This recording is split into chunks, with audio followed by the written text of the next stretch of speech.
I'll be talking about something else. All right, look like we up here live and running today, June the 28th, if I'm not mistaken. You're right. June the 28th, Sunday afternoon. This another episode of Soapbox Sundays with my man Dan, myself, Cool C, the one. How you doing today, Dan? Oh, I'm doing good, man. Just in the house chilling, taking it easy today. Hey, that's the beginning of one of them TikTok videos, in the house chilling. Yeah. I ain't got TikTok, but I know what you mean. Hey, man, don't do it. Don't do it. I think that's past us, man, but who knows? Yeah. But hey, nice weather today out there. Definitely enjoying the weather today. But man, it's Soapbox Sunday, so it's time for us to talk about some things. But before we get into that, as usual, I like to let people know who we are and how they can get in touch with us. But we are Athena Protection, which is Soapbox Sunday is brought to you by Athena Protection. You can reach us on any social media platform, and that will be Instagram, YouTube, Facebook, anything, just by searching the Athena Protection Service. You can reach us on our website at athenaprotections.com, or you can give us a call on our 1-800 number at 800-951-4866. It's 1-800-951-4866 for any security or consulting or private investigation services you may need. Awesome. And as he said, make sure you're hitting that like and share button on YouTube, as well as subscribe. Mm-hmm. So, man, today we're gonna talk about what's been a topic for quite a while here, COVID-19. Mm-hmm. I don't know if you're ready with the updates on Michigan, where we are. Yeah, I got those numbers. So last podcast we did, COVID-19 numbers in Michigan were consistently under 200 cases per day.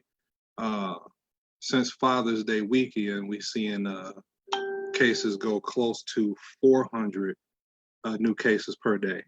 And as the economy opened up in Michigan, we witnessing a surge in the numbers. From a national perspective, I would say we in trouble. There's been record-breaking numbers across several southern states, causing disruption in stock markets and the economy. We had over 1 million or 1.5 million new cases so far in June for unemployment. So it's getting bad as much as we want to get out and do things. So as far as Michigan go, we had a total of 63,000 cases, 5,900, just over 5,900 people have died, confirmed COVID cases. Over half of those cases are in Wayne County alone. Wow. The daily deaths and the daily cases, we had about 314 now, and about 20 deaths per day, if COVID related. In the US, we had 2.56 million cases and 127,000 people confirmed COVID deaths right now. Wow, those numbers are staggering. Almost at a loss for words, but I'll get started and talk about again, those numbers really kind of push my wig back. But just thinking about what you just went over with those numbers, I guess I'll start off with, the most obvious thing here is we've been through the shutdown, the stay-at-home order, and I'll ask you, in your opinion, do you think that there is going to be another shutdown at the rate that we're going? I mean, the governor already hinted at, pulling some things back, which may be inevitable if the numbers keep going up. I think, it's important on our part to do what we need to do to stay safe while we're out, if we have to be out doing what we do. And, there's, to be honest, the politics involved in a health crisis is probably part of the issue that we have going on, where people either just flat out don't believe it, or they think it's a political hack or something like that. And we're seeing a lot of resistance from a certain number of people, and in some cases it's politics, in some cases it's conspiracy theory, and in other cases people, they feel like their freedom being infringed on because they can't make their own decisions about wearing a mask. And with all those factors, I think, working, in cohesion with each other, I would say that more likely than not, we will see, probably not as strong as the first portion of the stay-at-home order, but we may see a scale back on how many people, they may allow to be together, and certain places that we can go, it may limit the number of people that can be inside. I think it's coming. It will be coming if numbers continue to go up like they do. And we were in a good space just a few weeks ago, and you see just kind of letting people get loose a little bit, and just that complacency of what's going on, people not wearing masks, people not doing the things that they need to do.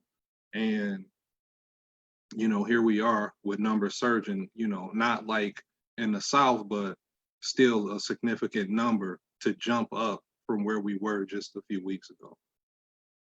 Right. And I guess I want to just share and give people something to think about. And I'm sure many of you have seen it on the social media sites. When we talk about COVID-19, and, and this message is for the younger people out there, which we have to understand. So here's the thing, and this has been going on for a while with the COVID-19, is it's always said that young people, even if they get it, they'll recover and they'll be fine. That's a common statement I'm hearing. And I just want to take that statement and I want to dissect it a little bit. And, I'm not going to try to talk, I'm not going to quote the information I've seen word for word, but you'll get the gist of what I'm trying to say here. So let's just take your typical 18 to 24-year-old out here trying to live their best life, trying to enjoy this summer. Some of them collecting this extra money if they're laid off or whatever the situation is. You're 19, 18 to 24 years old, you out here. If you get it, you know what? You can probably muster through it. You got strong lungs, you're young. But here's the challenge. You okay, and you went over to your parents' house or your grandparents, you went over to Nana's house, and you checked in on her because you had the whip clean and you had the windows down or the roof off, and you went and you hung out at this place and that place with your boys and your home girls. And then today, Sunday morning, you went and checked on Nana and made sure she was good, or you went over there and gave her a hug, and guess what? Now Nana got it. But not only that, you was at your boy's house or your homegirl's house, and again, neither one of y'all are feeling any symptoms, but y'all passed it on to her daddy.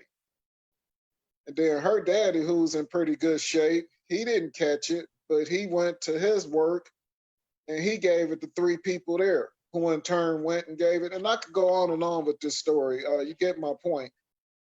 People are forgetting that even though you personally may not contract it, and if you do, you think you're healthy enough that you'll be okay. But let's just think about how many people you touch, and it's not necessarily physically, but the people you're interacting with and the people that they're interacting with. It's kind of like sexually transmitted diseases. We know how they can spread from one person to another and so on. And my point in here is we're at a point where we can't just listen to what politicians are saying, because their number one concern is the economy. If you believe anything other than that, shame on you. The politicians and even our oh so cool governor, Big Gretch, they need this engine called the economy to continue moving. Another shutdown, like you just said, is something that is pretty much on the horizon. That's going to be terrible to the economy. Terrible. Mm-hmm. Pronounce that word correctly. And yes, people are scared to death of that. But you have to think about your loved ones. You have to think about people who maybe they don't have the healthiest lungs, they got underlying health issues. I mean, we black people, you telling me you don't know nobody with high blood pressure or diabetes? Just them two things alone, underlying heart conditions. I guarantee you, you can't name 10 people you know and not one of them don't have one, if not all of those, especially if you're talking about another one of our black brothers, and the way we typically inherit those things, or I won't even say inherit, through our habits of how we eat and whatnot. We typically have those type of illnesses and health concerns. So I'm pleading to people, and this is also for myself, that we got to be smart. Yes, you got to go out there. If you got to go to work, I understand you feel like you got to put food on the table, and I'm gonna talk about work a little bit in a minute also. So make sure I go back to that point. All right. But we got to be smart in how we deal with this pandemic, because it's not over. First of all, you haven't heard anything about any cures to this virus. So to think that it's just gonna go away because it's sunny outside and you wanted to, wear that new outfit, it's deeper than that, man. We got to be smart. Continue to social distance, wear the mask. I saw my niece today who lives in another state, and it pained me so much to have to, tell her, no, I don't want to hug and kiss on you right now because I don't want to pass on something and, you take it back or vice versa. And I'm just trying to get her to learn and understand, because unfortunately, this is the first time since the pandemic started that she was able to be around anybody other than her mom, and maybe an occasional babysitter that was only with her for less than a few hours. It's just been her and her mom out there in Boston, social distancing and taking advantage of the stay at home because she's fortunate enough to not have to go out for work. So she's very excited to see family. And I'm talking about a 6-year-old. So I know, as we get older, we tend to supposed to be a little more uh, smarter and able to, fight those urges to interact with people. I know I got to see you last week on Father's Day, and got to see a few other people, and it was very happy to see everyone. But that can't be an everyday occurrence. And even that, looking back on it, if I could change it, I would, but we know we can't. But looking at these numbers just since Father's Day, fast forward into now, how fast things are changing. We got to be smart people. We have to be smart, and we got to put those masks back on, and you got to really think about, do I need to go to that particular place? I'm seeing, right here in our own big family, I love y'all to death, but people getting together on the regular, that we back to doing birthday parties in the backyard, having a good time, and I love seeing it, and I hate I wasn't there, but we got to slow this shit down, man. We got to slow it down, because we got to be smarter than that. So I know I'm kind of saying the same thing over and over, but just want to really get that point home. Right. And I guess within that, I want to talk about, because I'm always, discussing or bringing up, how are people coping with this, situation, the pandemic? Because like I said, some people have been fortunate enough to go back to work. Some are still unemployed, or some people went back to work to a job that they had, 60 plus days to sit down and slow down and think about that job. And when I say think about that job, think about, is this some shit that I really want to be doing? And sometimes you got to do a self check and be like, hey, you know what? I'm good at this. The break got me thinking, but okay, it's time to get back to work. But a lot of us know we've been doing shit and we've been putting up with stuff. I like to use the phrase, or I like to get an analogy of a relationship. So in a relationship, you with somebody and, for whatever reason it goes stale and you feel like, it's, y'all at a point of no return, y'all can't work it out, can't go to counseling or whatever. So what happens is, because we love them and because we complacent and you know what, they ain't that horrible, you just kind of deal with it. but then you get out and you get to meeting some new people and you find somebody that has your new interest, because as we grow, things change. And Mhm. that person you with, maybe they grew in another direction, whatever the case. But you're sitting there and you're with that person and y'all tired of each other now. But guess what? That person went away for 60 days or so, 60 plus, about enough for the current pandemic. And while that person was gone, you found out, hey, I don't need them for emotional support. I don't need them for many things. Um, so I like to call it the opening experience. They say absent make the heart grow fonder. Well, sometimes absent make you be like, I'm glad I'm not with that MF no more. So that's happening with people in their jobs. And I'm here to tell you that for those of you that have went back to work or is supposedly going to be going back to work, or maybe working from home and things going to change, and you got this feeling in your gut that you don't want to do your job anymore. And I'm here to tell you that don't beat yourself up over this. This is normal for you to feel this way when you've had a chance to step outside of what you've been dealing with for years. I know people work the same place 15, 20 years. They don't like the job. Matter of fact, they hate the fucking job. And they go because you know what? They daddy went to work or they mama went to work and worked their ass to the bone until, they retired, or some of them died still working or whatever it was. That's just how we were taught to move on. You So get a job and you stay with it, whether you like it or not. Hell, we was even yeah, told, you think about it, if you get in a relationship, you stay in it, whether you like it or not. right, No, well, that's not necessarily the case no more. right. People definitely will give up on a relationship that they don't feel is right for them, whether it be mentally, physically, whatever reason. And now you're starting to question that about the job that you have, or the I think career, even in some cases. I think when people get an opportunity to control most of their day and do, what they want to do, Right. I think that it's easy for people to feel like, they don't want to go back to that job, or, they want to leave that job and things like that. That's easy, because I think at the end of the day, that should always be all of our goals, is to control, our time so we can do what we want to do and make, our money work for us. That should be where we're striving to get to. At least that's what I'm striving to get to, so that I can be, Exactly. the master of my day, so I can go where I want to go, when I want to go, and do what I want to do. Because I do not like being told what to do or when to do something or how to do something. That's just something that is in my core that I really can't stand. So I understand where you're coming from when you say you want to control the day and manage your time the way you want to manage your time. I think that's important for Right. us, health wise, more than anything else.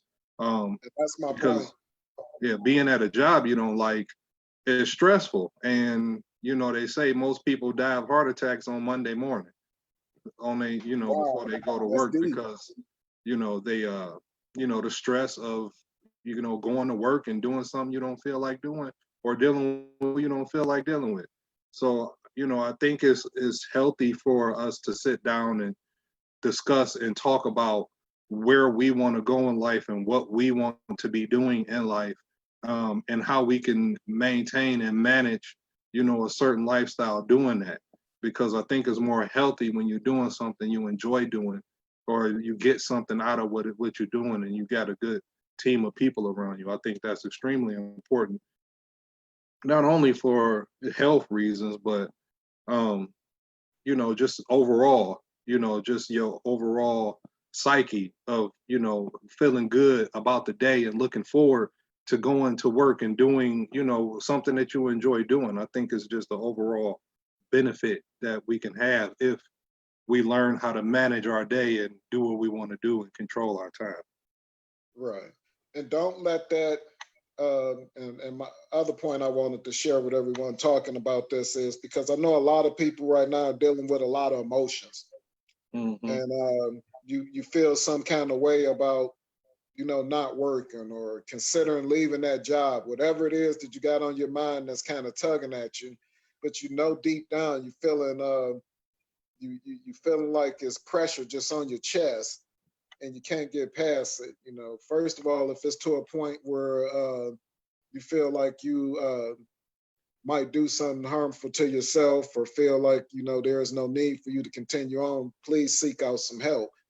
Mhm. But for people who are just having those mental struggles with, you know, considering leaving, whatever it is that's not making you happy right now, because you've had this time to think about it, just know that that's an okay feeling. And as you said, you know, if you're finding other ways to, you know, make it through your day and get your, you know, whatever it is you desire to do, get it done. Start working on that and taking advantage of it. Also, I'll tell you, for people who desire, excuse me, people who desire other fields and industries that you may not have considered before, know that right now a lot of things are going to be available to you. Now, I'm not saying you can go and start doing brain surgery next week, but if you, you know, and there's tons of examples of things that you might feel like with a little bit of training you could do and you like to do it. You know, this is the time to, you know, take advantage of this downtime and, you know, change your career path. You know, if it's heating and cooling, you know what, they've got classes you can take and you can be doing that within a few months. You know, Mhm. whatever it is that you choose to you want to do, this is the time to, you know, take that leap of faith and get out there and do it. But before you can do any of that, I'll say again, you know, make sure you're being safe. uh, any negativity that's monopolizing your thoughts, you know, get out and try to do something to change that. You know, pick up the phone, call somebody, you know, get a workout routine. There's things you can do, because I'm saying these things because I know that a lot of people are going through some things that they've never been through before and not at this level.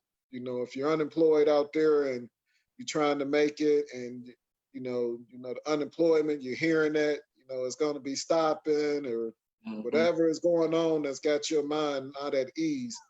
You know, there's things you can do to get past that, and hopefully you working towards that, because Yeah. this this trend that we're seeing with the COVID-19, unfortunately, I feel very strong, and I'd say 80+% that there's going to be a shutdown or some type of backing up what has been afforded to us over the last few weeks here in June. We're going to see a reverse in those things, and it's going to be sooner than later. Think about this. People making more money on their unemployment than they making going to work.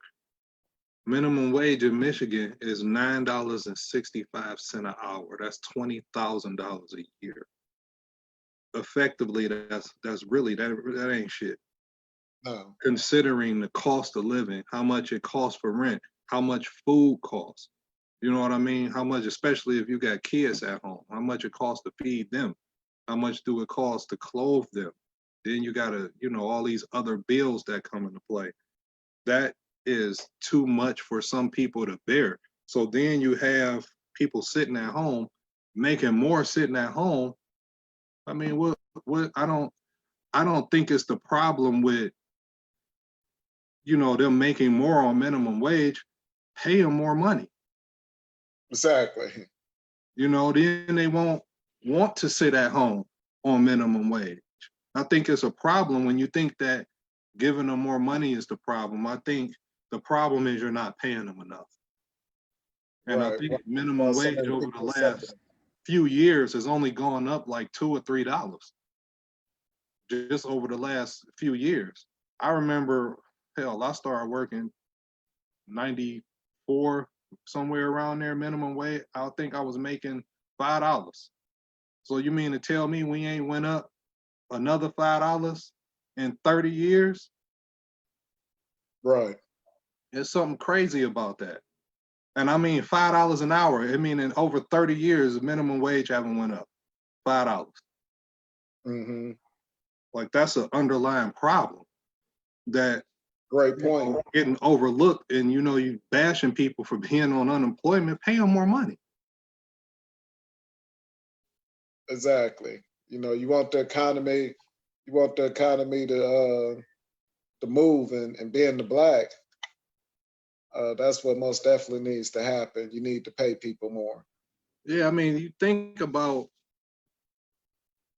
what you're worth when you think about just yourself, how much self-respect you got as a man or a woman, and somebody wants to give you less than $10 an hour for your time. Think about that. Is my time worth more than $10 an hour or less than $10 an hour? Figure out what you're worth. Right. Because, you know, we talking about there's people with degrees not making a ton of money. Hold on, I'm looking at comments. Dave talking, well, let me talk to Dave right quick. $5 an hour, I was pushing carts at Kmart for $5. It is an entry level job. People do, and there were adults working at Kmart for whatever reason. I don't know their story. I don't know why they were working there. I don't know why they were pushing carts, but that was the job that they were able to get. And at the time, you know, Kmart was a powerhouse. You could pay people more than $5 fucking. That's just my opinion. I'm not sure, you know, why that's okay to pay, or even me at the time. Al, I thought I was worth more than $5 an hour. I wanted $5.50. Not that that's a hell of a leap, but you know, it's really about my time and what you think you're worth. I was in high school. You know, I didn't have a bunch of bills. I had, you know, a little bit of money. Well, Dave, he said he was making $425. You a year or two older than me, so you know you got hit with the $4, which is what I think I was making when I was working at a bakery, busting my ass for $12 a day, and the lady gave me a nickel when it was time to give me a raise. I think that's bullshit. Right. And for anybody that's listening out there, because the other side of it, and you'll get the comment all the time, is, you know, those are entry level jobs that pay minimum wage.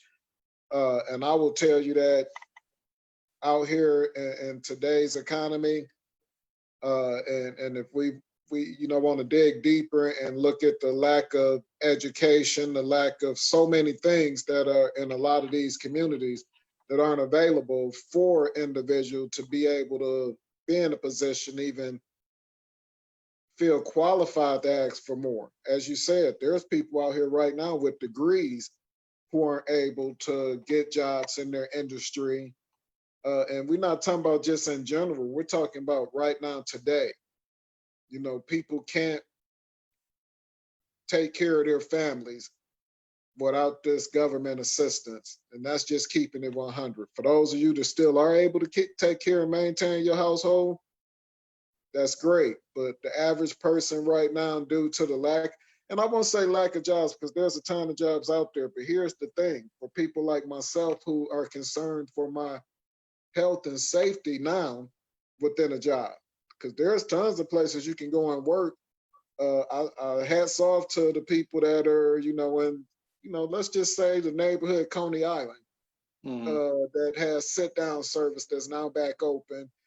And I was in a restaurant one day, and of course I won't say the name because I'm not trying to slam them. It was very busy. People were coming in getting food to go. People were there dining in, and I could count the masks. The only people that had on masks were the people that were there picking up orders for customers. The delivery people, they were consistent with the masks. And I get it. You go to a restaurant, you're not finna wear a mask while you're having dinner or lunch or breakfast, whatever meal. It's not even physically possible.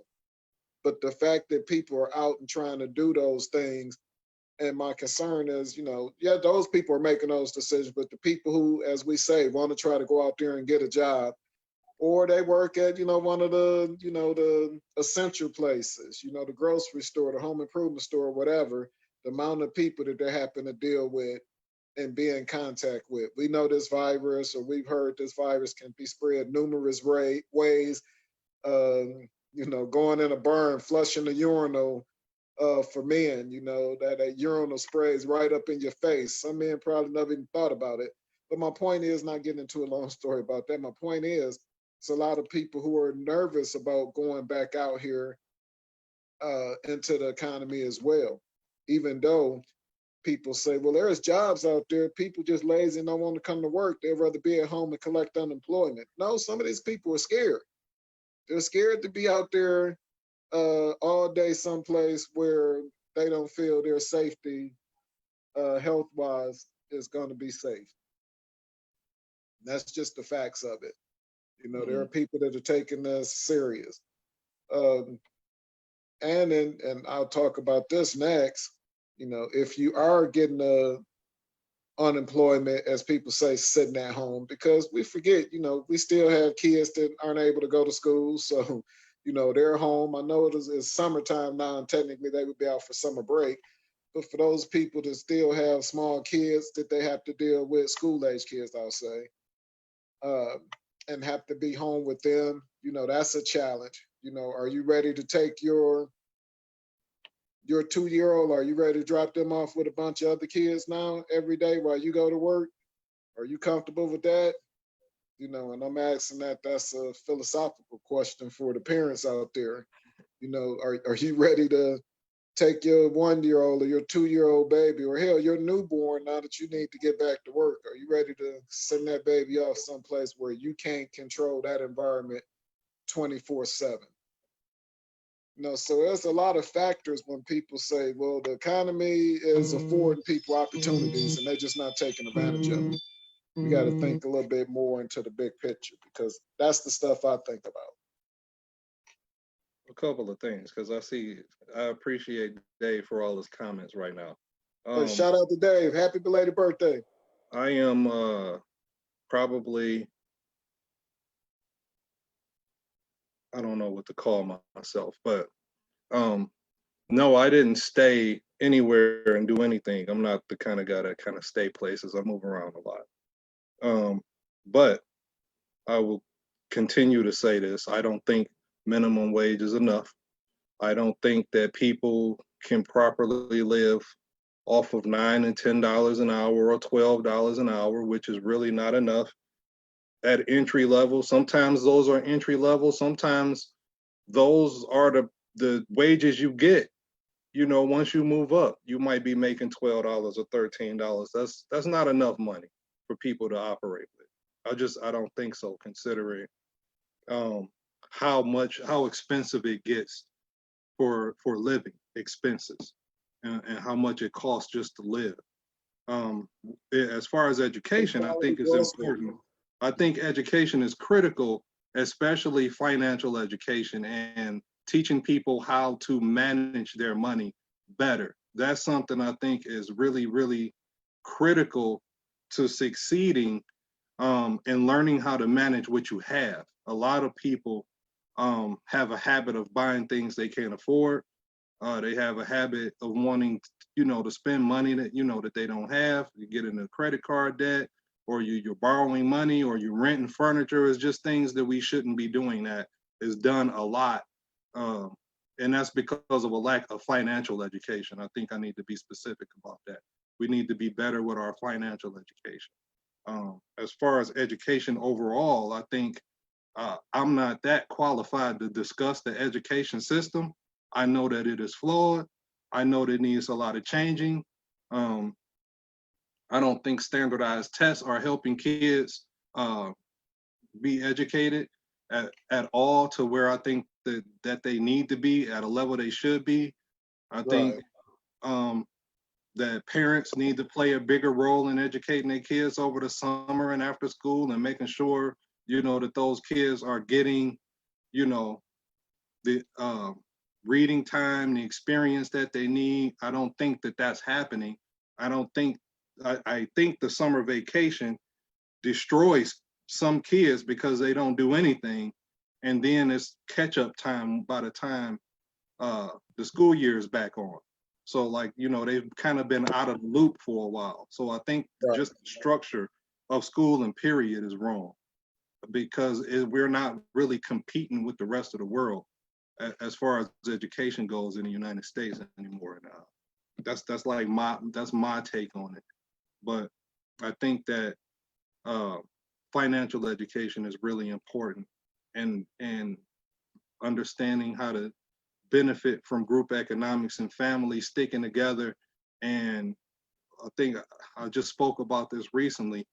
The notion that your kid has to be put out at 18 is complete bullshit, and not setting them up for success. There's too many Exactly. times, too many people, at least that I know, have been placed in situations where our lives could have been in one terrible aspect or another because we wasn't set up for success. Like it was instantly an issue, coming out the gate, because I don't have anything, I don't have anywhere to go, I don't have any money, and then I got to kind of figure out how to maneuver my way through the world by making $4 and $5 an hour, and hopefully along the way somebody come and help me. And that's just me in particular, but there's hundreds or thousands of people going through that same thing where they're not being guided properly and they're not being set up for success. So when they walk out the door, they can be successful. Now, being like Dave, he was in the military, so he was able to go into an environment, a structured environment, kind of, coming out the gate a little bit. But I think, Okay. he had some jobs prior to that, and I'm sure he can tell us, how it went. But going into the military, that kind of put you in a structured situation, you know, that may help you if you had the right people. And I think what's most important is having the right people in your life to help guide you in the right direction. And a lot of us don't have that. So um, I think that moving forward, we have to take the youth and set them up for success. So when they do leave home, if they leave home at 18, they are prepared for the world. They understand finances. They understand how, to develop skills. They should already have a skill by the time they hit the world. So if there's a Voltech or something like that that they can get into, and I don't know if they still have that or not, where they can develop a skill and then move on into the world, into another uh, college or the trade or whatever they wanted to do. They should already be moving towards those things. So by the time they're 18, they got a good foundation up under them. And they're Right. not just hitting the world and, with the ground running alone. Well, I'll say it's a little deeper than that, and I won't get into a bunch of details, but I'll just tell you that. And again, you know, shout out and thanks again, Dave, for your comments. Keep them coming. I think a lot of times what we forget is there have been things that have been set in place, and this, and this is, I'll tell you right up front, I'm not getting ready to turn this into a race thing or anything of them sorts, but I will say that in our community as Black men and women, we have to, like you said, educate ourselves and do a better job on many levels. But just know that because the system has been set up in order for us to, number one, be separated. The household is separated, and unfortunately, for many, many years, um, I'll say at least since the 60s, the goal, I feel like the government has had a goal behind the curtain to separate the Black family. Or I won't even say Black. You know what I'll say? It's set up to break down the traditional family. And the reason I say that, and again, without getting into a huge debate with any of our listeners out there, something as simple as Section 8. In order for a woman to be eligible for Section 8, there can't be a man in the house. Your boyfriend or your baby daddy can't live in the household. And those things that have deteriorated the Black family, in turn, has started this wheel to roll down the street that it rolls down, and we continue to repeat these things. But knowledge is power. Now that we have the knowledge that we have, and we have the abilities to seek this power, it takes people like myself and people like you who are awake, to share things like we're doing today, and tell people that, hey, because I can think of so many mamas that, and even daddies that say, when you get 18, you better have a plan. You're getting out of here, and everybody's not afforded an opportunity to go into the military, at 18. They end up out here struggling, moving in with a family relative. Whatever happens where we have had to exit from mom, pop, or typically as mama, in most of our cases growing up without the father in the household. You got to get out there and you got to figure it out. You're getting thrown out of the nest way earlier than you need to. And we know this is a cultural thing because there's other cultures and other uh, families that's not the norm. I think of Chaldeans and some other cultures from other countries where they come here and they still abide by those things, and people think that they're getting so many advantages that other people aren't, and it may or may not be true. But I know I've had acquaintances who've told me that in their family, the women most definitely ain't going nowhere until a man comes in and marries them and takes them, and the same with the sons. The whole family lives in the house together.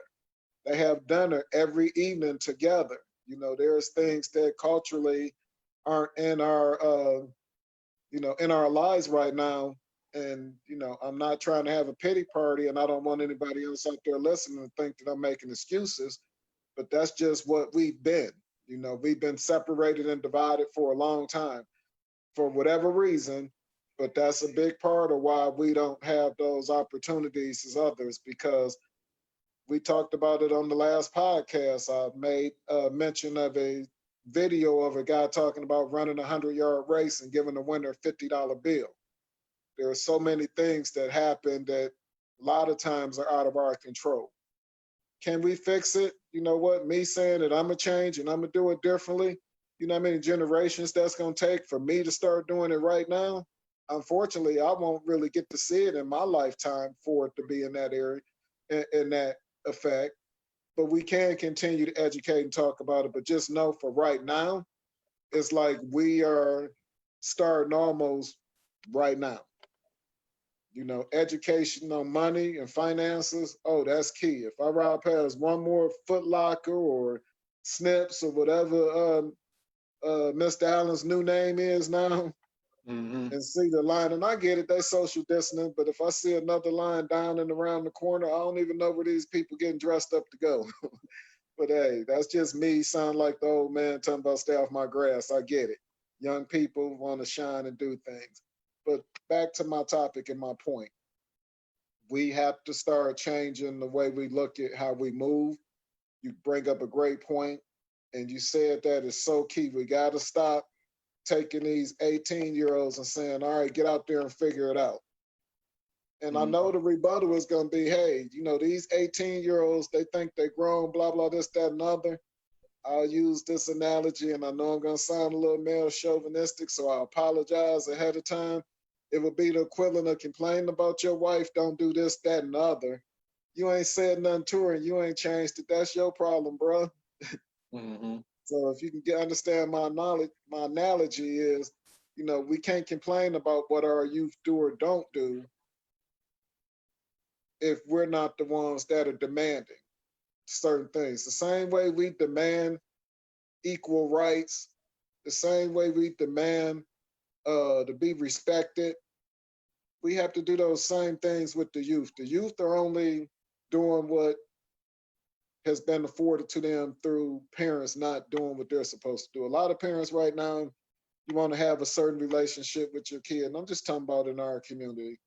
And the kids, they get to a certain age, they feel like they're grown and they feel like they're ready to get out there. But if you sat down and you questioned them and you just took a 5 or a 10 question survey, do you know how to go and sign up to get an apartment, get utilities in your name?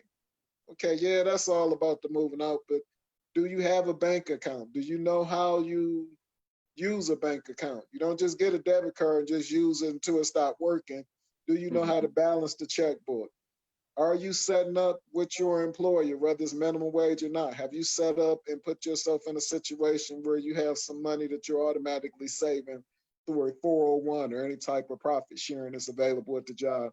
Are you involved in those things? So all of these things we have to again teach our youth. You're right, Mhm. and know that it.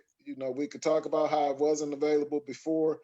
We can start now, but for the people that are in these situations, all we can do is try to get them solutions on moving forward. I Because think we can't keep getting caught up in what we didn't get and what wasn't done exactly, for us. I think that um, we have to teach and we have to show kids, the right way to do things. If there were mistakes made in the past, then let's learn from it. Let's not repeat it. So I think that, we need to do a better job at educating kids about, financial literacy and, how to make themselves independent. I think that's something where we kind of dropped the ball. And just for me in particular, I think we need to get into learning how to do group economics and lift each other up as we continue to move forward. Every kid I come across, I'm talking to them about investing in their future and making sure, that they put money away and making sure, that they are in the right positions and making the right decisions. I make it a habit to talk to them about investing because it's something simple that they can do at a young age, and it take just a little bit of money, and the compound interest will benefit them over time. So that's absolutely. just, you know, one of the things that I like to do. But as far as school go, that's a hurdle. That's a hurdle because of what they're being taught and the way that they're being taught. Um, I think that is requires a more significant focus from parents about what kids learn and learning a little bit not only of what financial but history of themselves and learning self-respect, because I think self-respect comes first, because once you have self-respect and confidence in yourself and you look at yourself and you feel good about yourself, then you can move forward and do things without worrying about what people think or what consequences may happen down the line. You have that ability to move and not be bothered by whatever environment they sat in, because you have confidence in yourself and you understand your history and you understand how to maneuver through these different environments and different relationships that they ultimately will encounter working any job anywhere. Good point. Hey, most definitely some good topics, man. I can't I can't stress enough. And even right now we talked about the people getting more money off on unemployment than going back to work. I had a conversation, and it was a conversation that I won't share who it was, but a person that's taking advantage, or I won't say taking advantage, but has the advantage of being able to get the unemployment right now due to lack of work in the field that they're in. And I said, that's good. You're getting that extra money every week. Are you doing something smart with it? And this young man said, actually, I am. I've saved up this money and I've paid off, getting my credit in order. I'm paying a lot of, delinquent bills that I had. And I'm also, and getting my credit fixed, I'm looking to purchase my first home. And I say a young man, but this individual is over 40 years old, never had a home of their own that they purchased, rented many homes, but now is actually looking to purchase a home. And I just was like, wow, so there is people out here that's, saying, hey, I'm not gonna just get this money and go to the store and spend it, or, get some bigger rims on the car. And I'm sorry for being facetious there when I talk about what people do with their money, because this young man actually was taken advantage of the opportunity to, be able to breathe a little bit, take care of the bills, and have a little bit more money, and doing something smart with it. Because this person um, wants to act different in society, wants to take advantage of ownership, want to have something of their own. So shout out to the people who have done that. If you haven't, great opportunity. Put yourself in a situation with this extra money to change some things in your life. So I was very happy. So again, thank you for the points you made about financial education, because we need it. I got people talking about they trying to save up.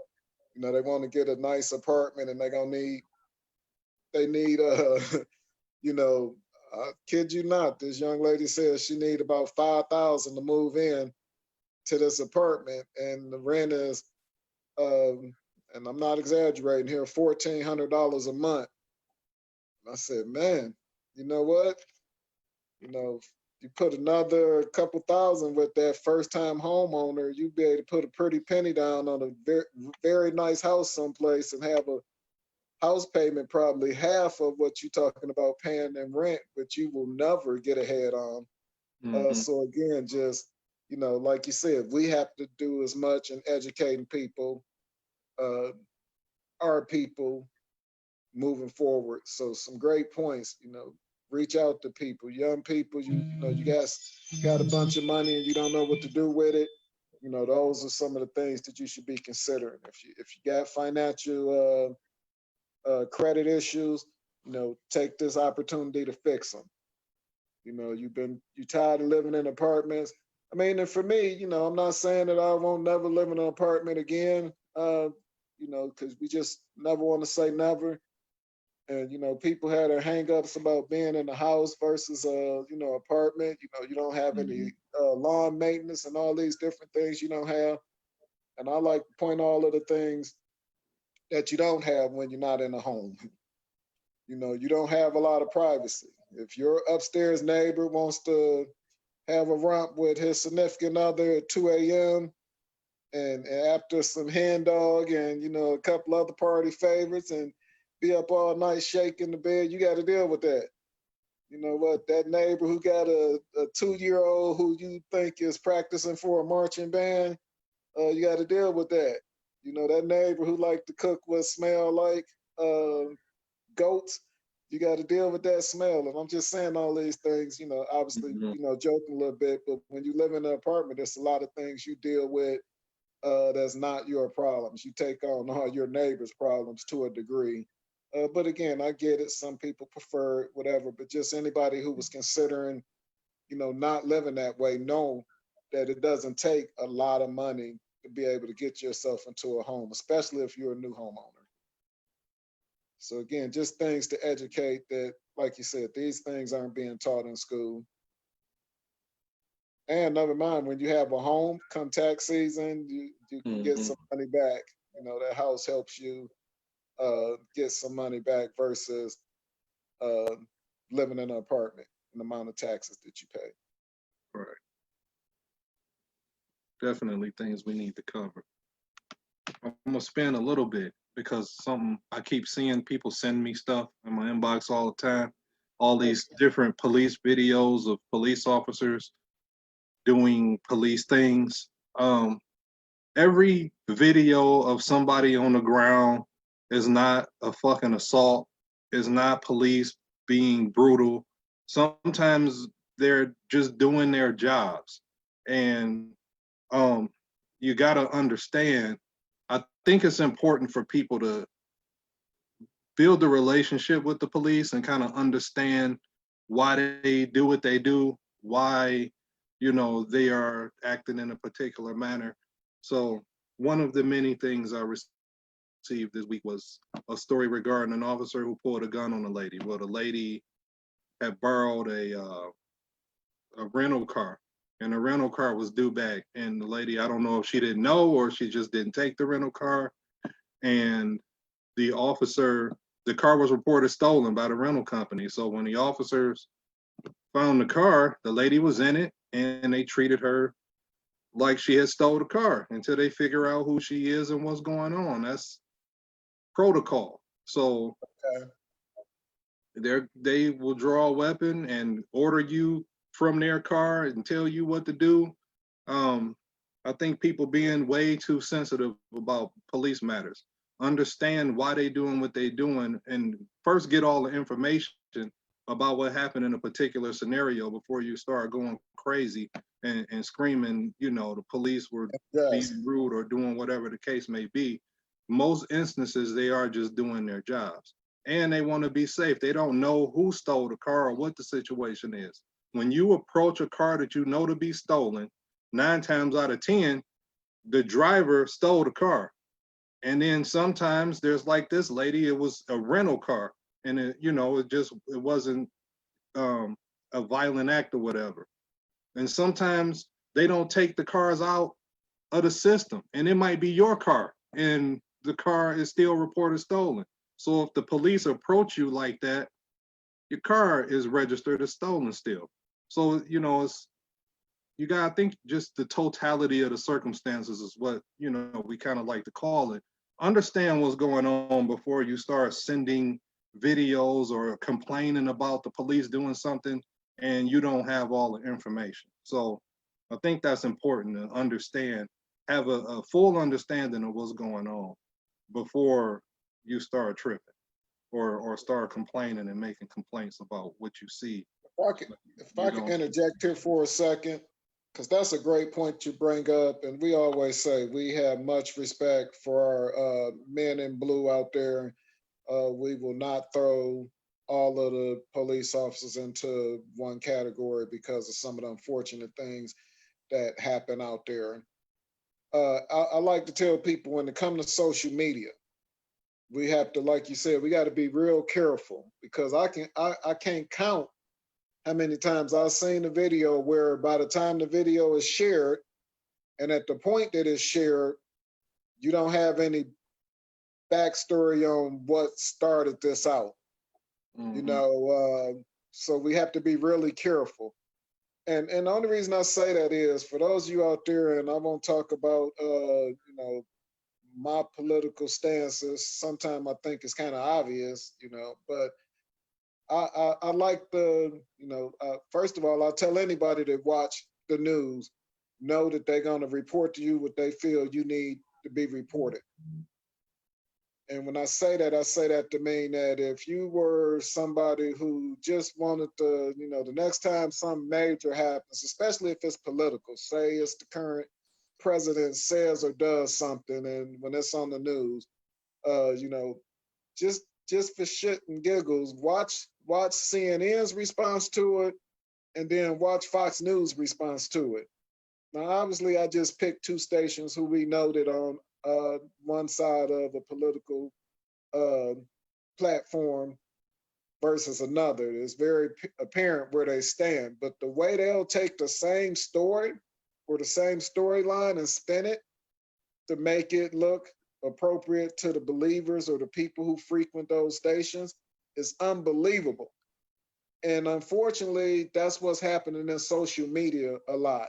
We're showing situations where offers are, like you said, are out there doing things and it looks really bad, but you didn't see the beginning of it. And Mm-hmm. that's unfortunate that people are so quick to react to things without having the whole story. We just had in NASCAR, which this one was hilarious. We Mm-hmm. just had in NASCAR, there was one black driver.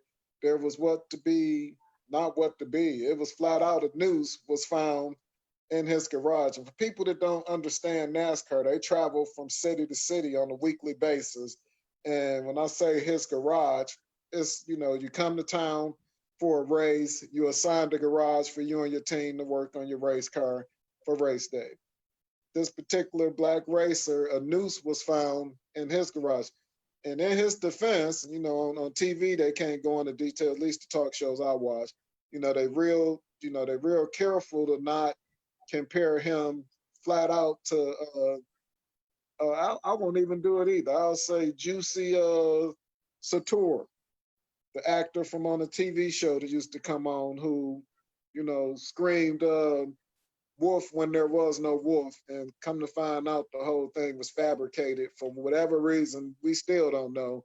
But this particular actor made a report saying that he had been racially attacked, and even had a noose hung around his neck.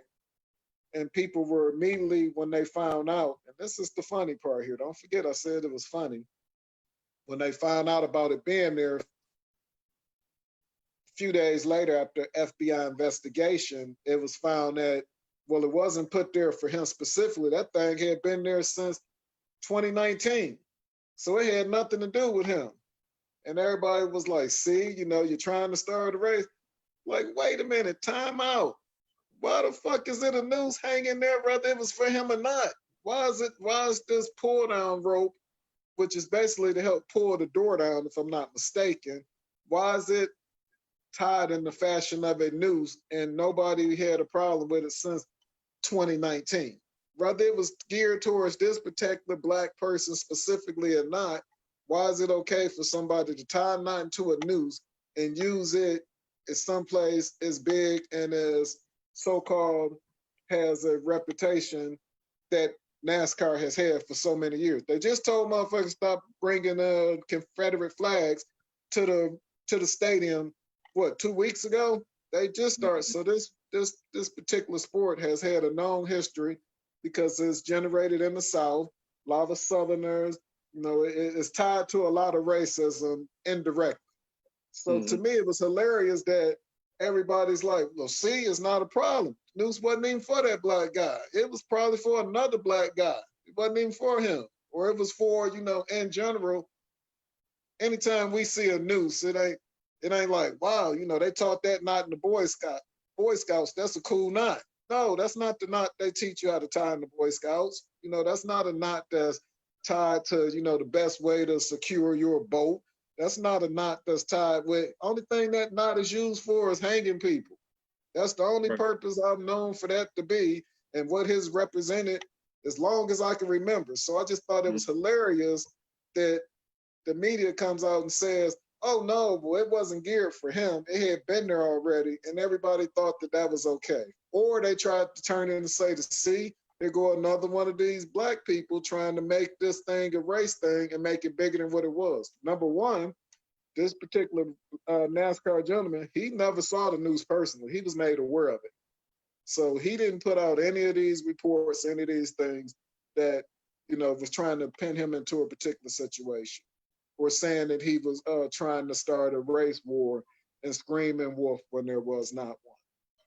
And my point is, if you watch the right news station, based off of your political or theirs, because you may not have one and just not know watching that station, they will have you thinking things. Well, this happens in the social media is my point, back to the original topic of the things that are being put on TV with the police brutality. Is so many times we're not seeing the whole picture. Let's do our facts. Let's fact check. Let's get the right information before we jump on our soapbox and start screaming foul. I agree with you 100% on that, because the media, and when I say media, social media, news media, whatever, they will spin things and they will keep us at ends with one another. Don't fall for that. Yes, there are Karens out there in the world that are causing havoc, but this situation out there at the store in Flint, that the president has commented on, I don't know all the details behind it, but I know that I seen two 18-year-olds molly-whopping. The man looked like he was probably in his, he had to be mid to late 50s, who supposedly said the N-word. I'm not saying he did or he didn't. I don't know the story. But the whooping that they put on that man in that store has caused a lot of stir up in the media. Again, I only seen a snippet of the report, so I won't comment on it one way or the other. But one side of the media will have you to believe that the gentlemen who were doing the beating up on this gentleman are the worst thugs in America. The other side will have you to think that this guy was the head of the Ku Klux Klan, and he, was inviting them to a rally to be hung. So you have to be careful. I'm gonna be real with you, and I say this a lot. Freedom of speech is not freedom of consequences. And if you say the wrong thing to somebody, you can and probably will get your ass whooped. So if there's any advice I could ever give to anybody, don't be out here calling people racial slurs and feeling like you can get away with it. Now, I mean, they might get an assault charge because he said something and then they acted in violence. That's a possibility, but you still took that ass whooping.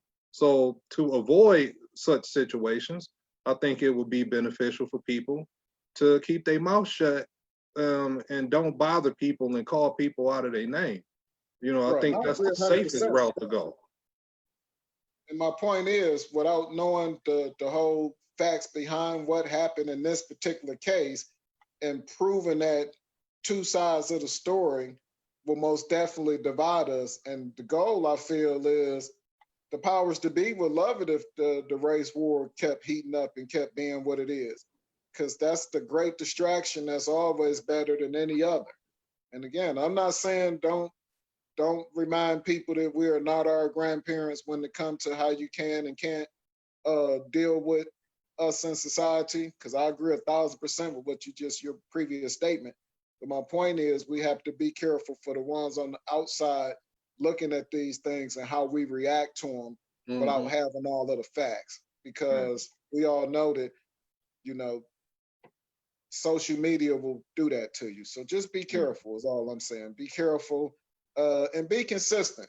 You know, and this is again point. You know, when you know they say when you point a finger at yourself, you got 4 or 5 pointing back at you, but you can't have 5 pointing back at you if you got 1 point away.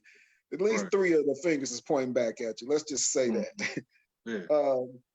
You know, just make sure that you got all your facts straight because I I'm pretty sure that I didn't get a heads up that we as the black community was supposed to be dealing with Gucci anymore based off Mm-hmm. of some insensitive advertisement that they put out in 2019. And I know for a fact they've been lying at quite a few Gucci stores. And when you look at those lines, it's nothing but people who I thought were going to stand behind the cause. So if we want to be taken serious moving forward, when we say we're not going to do something, let's stick to it. You know, when people show us who they truly are, stop being so forgiving because this is why we're in the situation we're in because for hundreds of years, people haven't forgot what they were taught for generations and generations and continue to live that way. And I'm not saying anything about being defiant or treating somebody unjust. I'm just saying be smart, continue to move forward with the actual goal, which is to be more united and be treated equally. And for anybody that has shown you to this point that you're not equal, stop giving them a pass just because they wrote a nice statement and put it out. You know, let them show you that through their actions moving forward. The company Mm-hmm. been discriminating and treating black people some kind of way for years and years.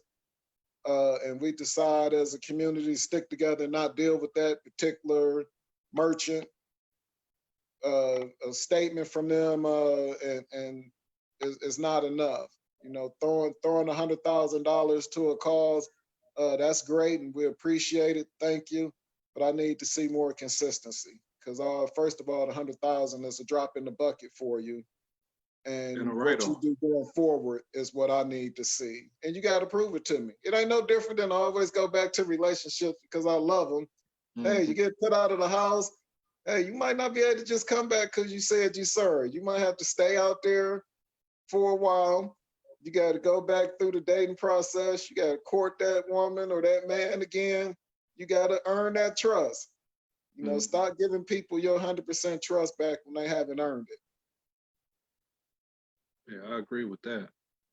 But you know, everybody not going, even when you try to do a mass boycott, everybody not going to participate. And that's something people got to quit getting mad at.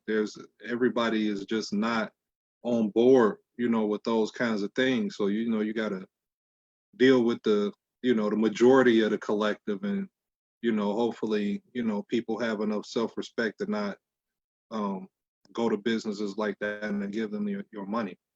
So I mean, they don't care enough for you anyway. Why would you give them your dollar? It doesn't make sense to me. Right. And that's all I'm saying. Do your research, understand um, who you spending money with. And I guess right now the biggest point I'll nail it home multiple times. I know people say we repeat ourselves on here. Hey, Skip and Shannon talk about the same stuff sometime too, and those guys on a great show on TV and make tons of money, just like we'll be doing one day. Somebody might have just tuned in, so they missed it when we said it earlier. But we can't say it enough, man. Right now, financial education is the key. If we don't change these things, we will never be successful. And all I'm trying to do is, help set that foundation for our youth as we move on. Because, like I said, in my lifetime, I don't feel I'll see the equality that we're striving for. We made some great strides right now, Mm. just in 2020. But I feel like a lot of those strides were made just because people can't move like they want to move right now. If the economy had been wide open 2 months ago, a lot of things that have happened in the last month was be business as usual. Mm-hmm. Another black person killed on on camera, and that's just what it is. Because I can't even begin to name all of the black people that we've seen on tape killed by police officers. And again, not making this a police thing, but just talking about causes and standing behind them. Right. We have to do better, and we have to be consistent. And within that, I think if we change our thought process on being financially stable and doing things, as we talked about at the very beginning, which are things like,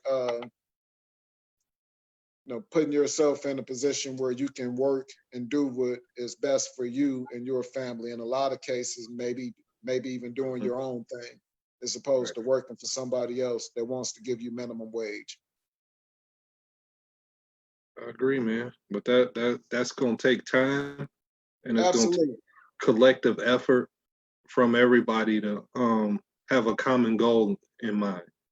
And I think that common goal should be um, kids understanding who they are, where they come from, and how to maneuver through this environment that we live in America.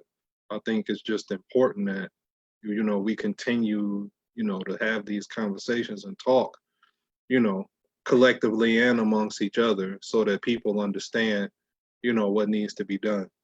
So I think that's just one of the critical things that we need to do moving forward is make sure that we continue to have that talk and pass information to each other when we get it so that everybody on the same page and understand how to build wealth. I think wealth can be changed in one generation if we work together. It shouldn't take a lifetime.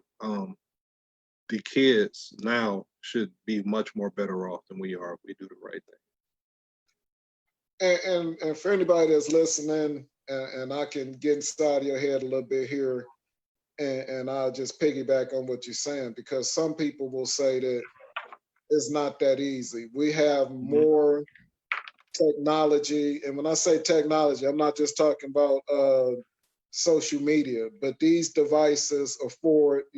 I've seen individuals who are into not just the music industry. I'm talking about people who are, we come from a really big family. We have a family member who's really into the media aspect of it, producing, whether it be music or video, whatever, and a lot of those things that you can do right off of your smart device or from off of your laptop.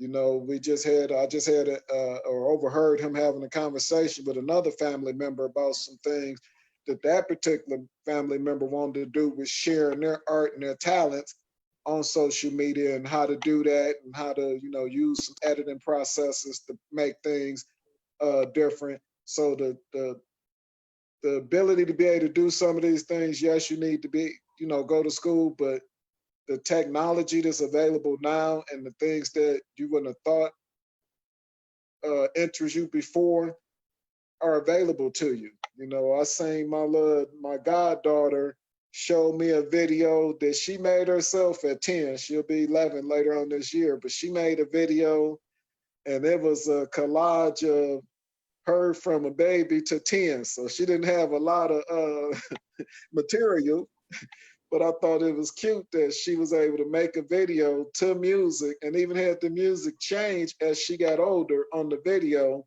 Mm-hmm. at 10 years old doing this. And I know people like, you know, hey man, it's 2020. These kids are very smart. Yes, they are. And that's my exact point, you know. So instead of keep telling this 10-year-old, you know, when you get old enough, you need to, you know, get you a job, make a minimum wage.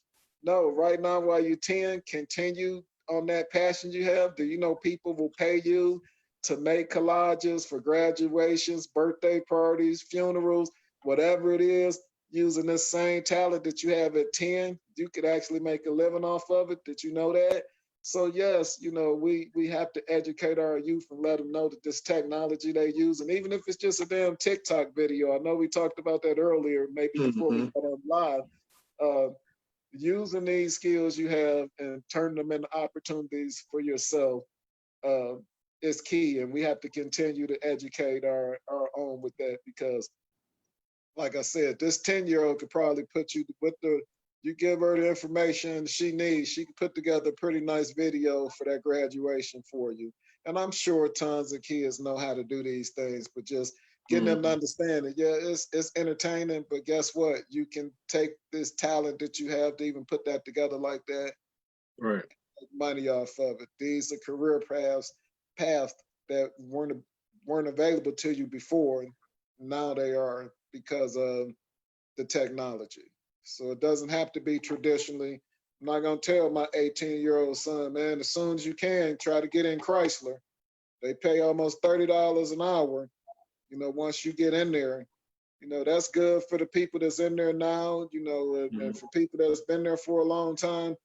But I personally will tell you, and again, I'm not judging nobody or a job. I just know that a lot of people don't want to be someplace with no windows, no doors for 12 plus hours a day.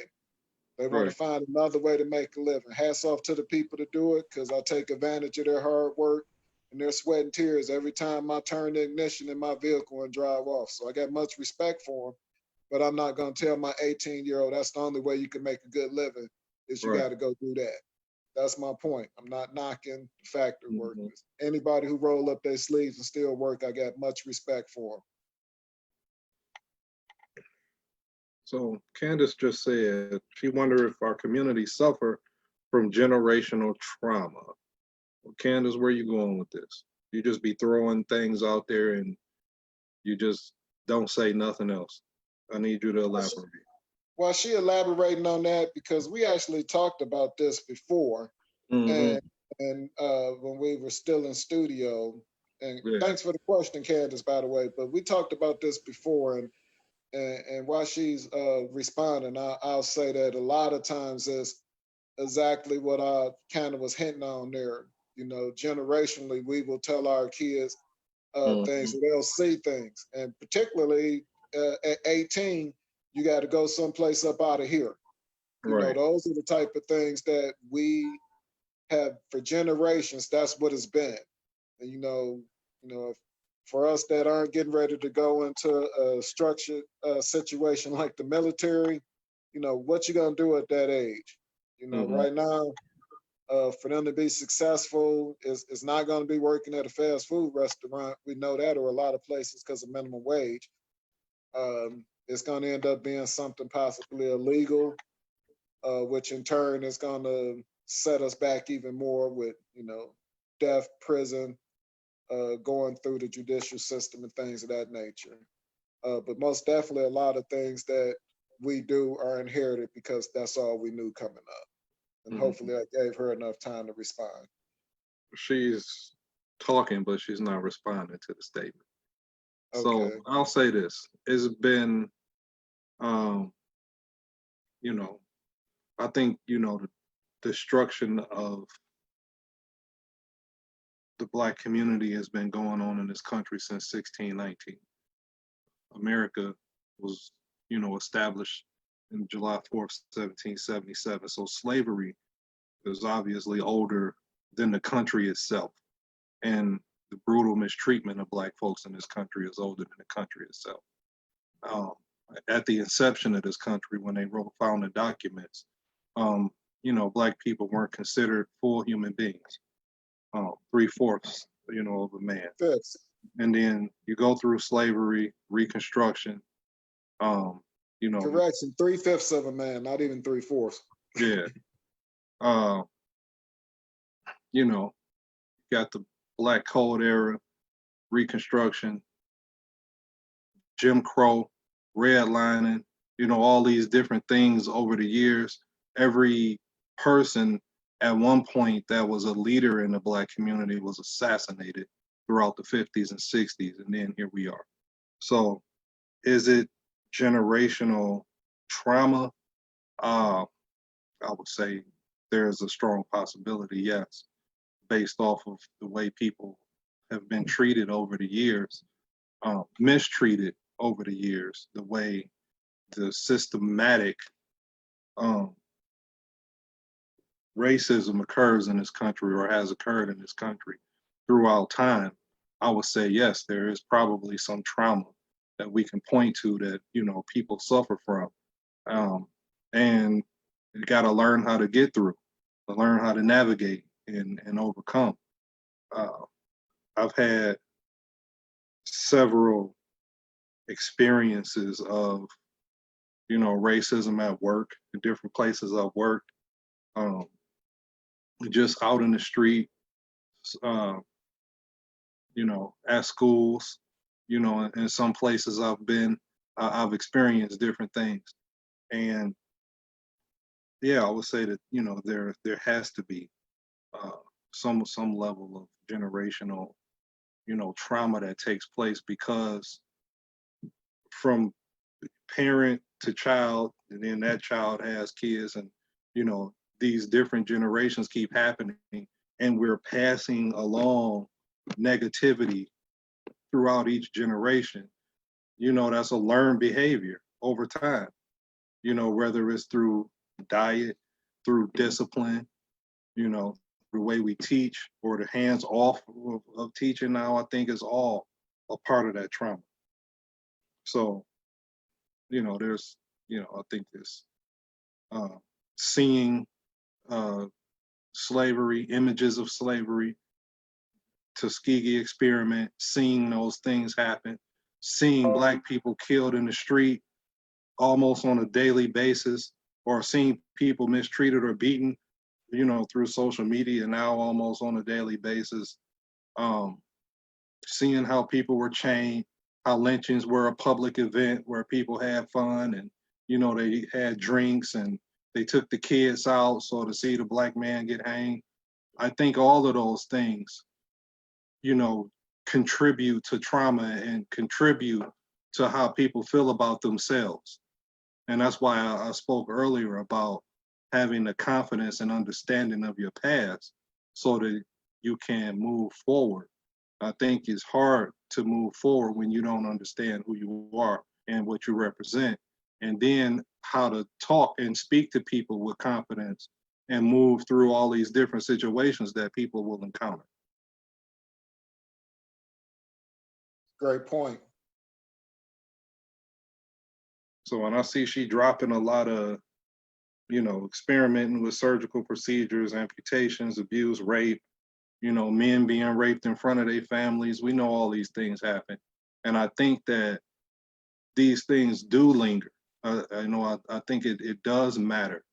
And, I think in some deep way, it does affect people because of how, they react to, other people.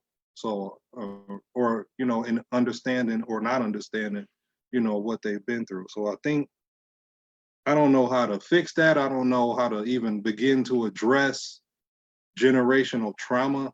That's not my area of expertise or something for me to like, intelligently speak on. I think that it exists. I can say that. And I think that to combat things like that. I think it's important that we take our kids and teach them about the success and the accomplishments that Black people have made over time. I think it's important for them to understand the contributions that Black people have made, throughout the history of this country that's not taught to us in school. I mean, like if you was paying attention, you know that Crispus Attucks, died in the Revolutionary War. He was the first person to die for this country in the name of this country. Like we get that, we know that, we hear that. But as far as other contributions that have been made throughout time, we don't really get that. Or even before America, Black history didn't start in 1619 when people was, plowing fields here, to build this country. Like there were empires, the Moroccan Empire was around, and different kings in Egypt and things like that that we never discuss, or sometimes you may not ever learn until you just go and do your own homework in a library, not on YouTube. For all the YouTube scholars out there that I can't stand, that's a soapbox for me. But Exactly. I think that one little thing can help you understand why you want to wear a gold chain or you want to do things. Some of those things are inherent in your DNA because you come from kings and queens. Right. Oh, it's not because you like Run DMC and LL Cool J and they rock fat chains and EPMD and Eric B and Rakim. So yeah, I guess that's my take on it. I think just the history. I mean, we saw people try and try again and just get murdered for attempting to have a better life in this country, and I think it obviously I think it does something to you. Right. While you was talking about that, just made me think about a situation that I wasn't involved in it, but was talking with an individual just recently and mentioned he was in the workplace and female employee, actually a female supervisor. Something happened at the job, a machine went down or something, and a particular maintenance man, which happened to be a white individual, and this wasn't necessarily a race thing. It was really just speaking up for our women. And without going to a long drawn out story, basically the individual was who came and was talking to this woman was speaking to her very disrespectful, and this was in the workplace. So we're not talking about 3 a.m. at a Coney Island, some pimp talking to one of his women, none of that. And I'm sorry if that offends somebody. It wasn't anything like that. My point. This was in a work environment where we all know in any professional work environment, there should be some level of respect. Most definitely pointing your finger in somebody's face and cussing them and talking about,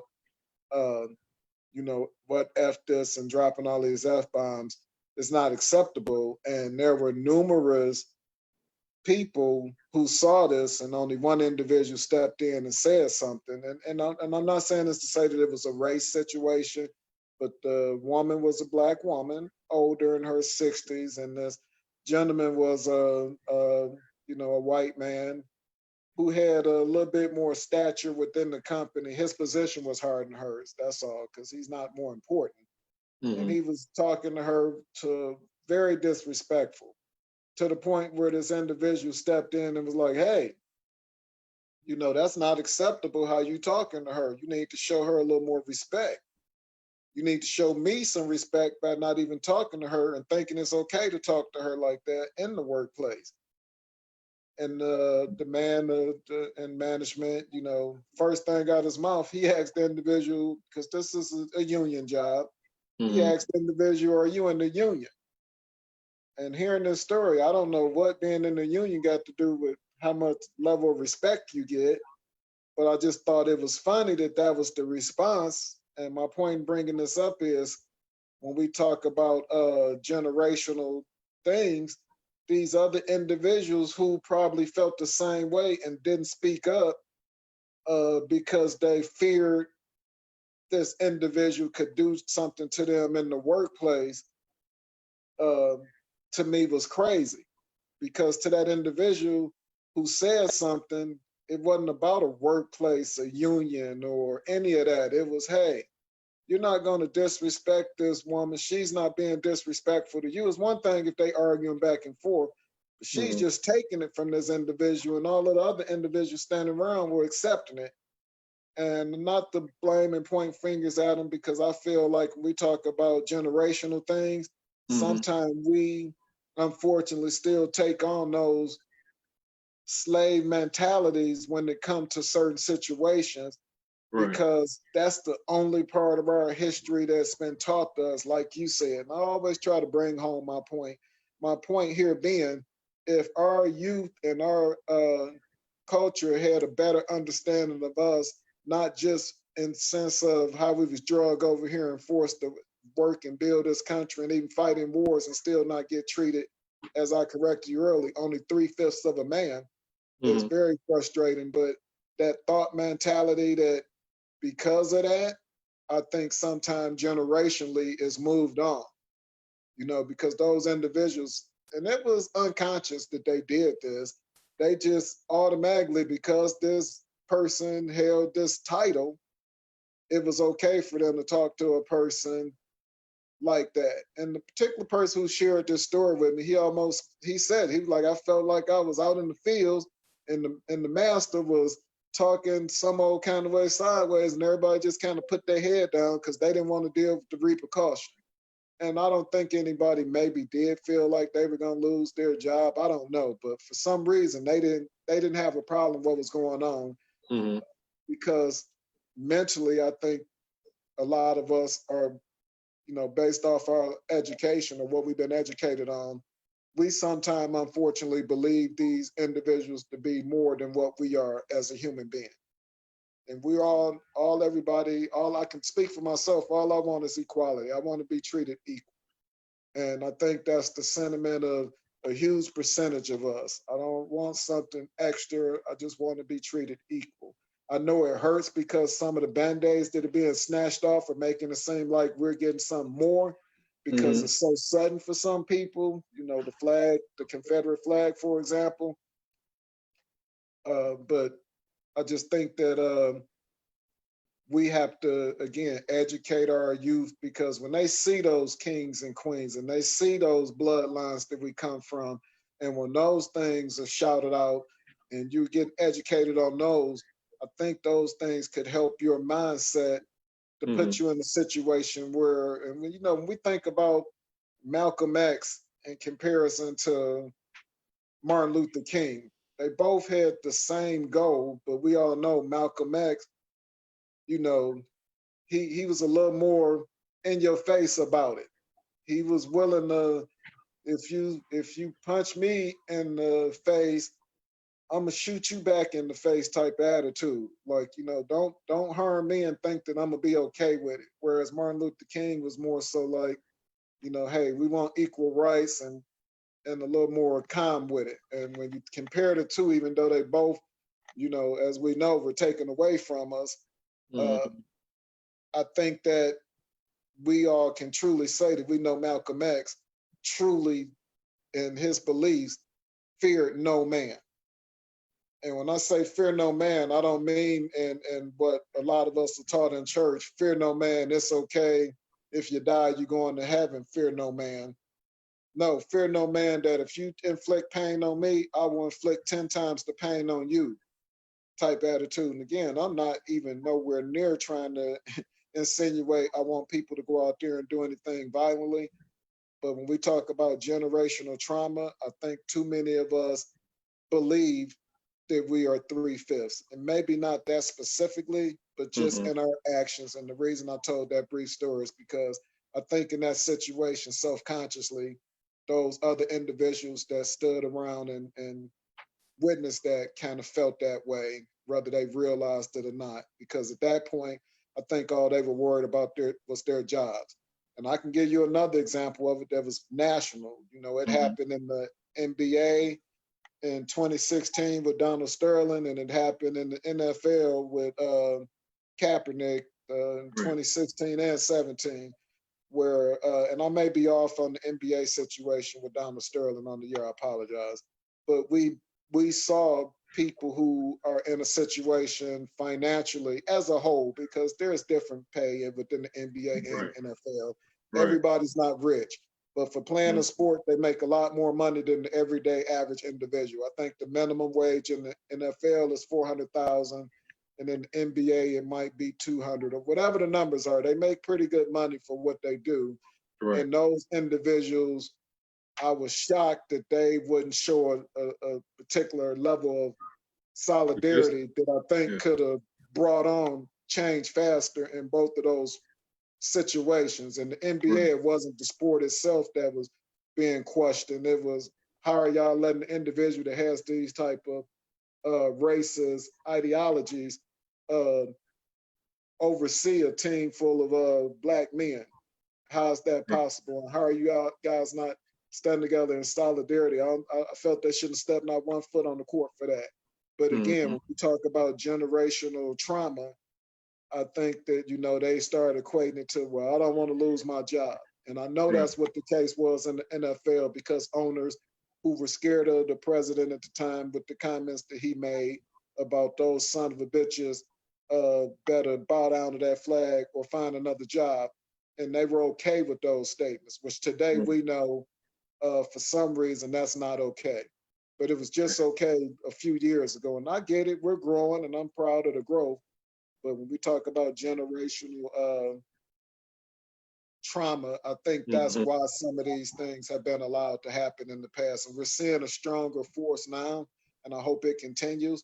But that's all it has to be, is it has to be more of the solidarity. I know I talked about Gucci for an example, clothing line that people, everybody's not going to stand behind. And I know it's the same thing within that, but enough of the Mm-hmm. people, the powers to be, I know every team got multimillionaires on it, and Right. both of those sports. They all might not be multimillionaires annually, but enough of them are to where I feel like they should have been able to get together and demand more and use Right. their platform more.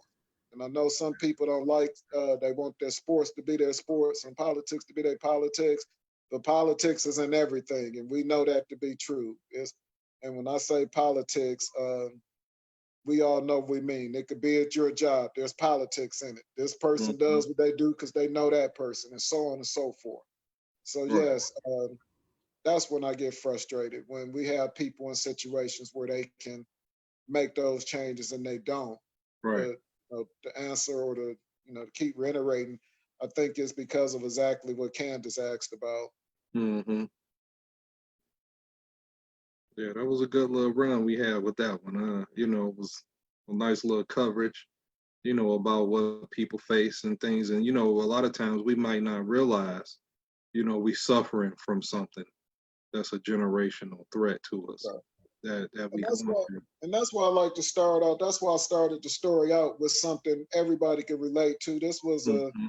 a everyday person. They go punch a clock, and they deal with the powers to be. And yes, you got to follow rules and guidelines, but I don't know no company where it's okay for you to just talk to me any kind of way, and I got to deal with it. But that Especially comes a to, company where you can have that conversation with me in front of everybody else. No, matter of that's fact, most where, of your bigger companies, that's against policy, yeah, even that's for management. self-respect, man. That's where self-respect come in. You have to set boundaries on people, and you know there has to be a level of respect that everybody understand they got to give you at every given moment, so that they don't get out of line. And she didn't do that, so that's something that she should have been taught a while ago, is having that self-respect and knowing that you could stand there and talk to him and look in his face and let him know how you feel without being disrespectful to him, but also letting him know that he crossed the line and he need to back off of it if he don't want a problem. And the reason I brought up her age as well as his, because again, we know that some of our older generation, we start talking about people in their mid to late 50s or 60s, and we know that these people did a lot for equal rights. So I'm not in Mm-hmm. no way, shape, or form, but we know to some degree because of what they experienced as young people, again, talking about generational things, what they experienced in their young age, that was the norm. They saw that type of blatant disrespect. And in her mind, she probably was upset about it. But because she was born and raised on that, she didn't think about it to that level. Right. Her lack of or I won't even say education, because I'm sure she knows now that it's not acceptable, but because she's dealt with it so long, she was okay with dealing with it. But shout out to the individual who again is, someone that was a little older, but just fed up. Eyes have been open for a long time. And, even had a conversation with some of the individuals that was there, and they talked about how, well, she this or she that. Like, hey, right now she one of our queens is being disrespected. I'm not a Mhm. Anita Baker fan as far as her personality personally, but I love her music, and if I sing her on the streets and she needed help, I'm a helper. I'm just not gonna ask for an autograph inside a Rite Aid because I know she might cuss me out. But she's still a queen. I'm still gonna make sure she get Yeah. respected. Am I gonna hang out with her? We gonna have dinner? Probably not. Okay. And I'm gonna be singing her songs and woo woo woo in the same way she do because I respect what she is. And that my point is we